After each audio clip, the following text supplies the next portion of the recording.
Hello friends, in today's video I'm gonna be walking through how to automatically delete messages on Telegram.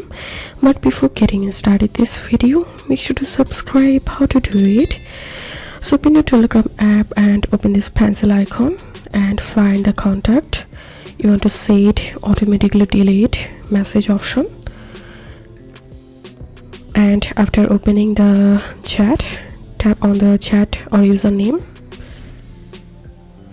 and tap on this three dot icon to the right hand corner and tap on auto delete and select the time range you want to set auto delete feature.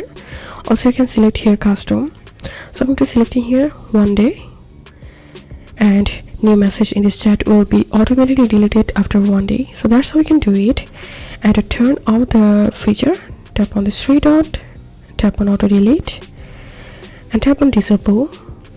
So that's how I can do it. If this video helped you, give a thumbs up and please consider subscribe to how to do it. Thank you for watching.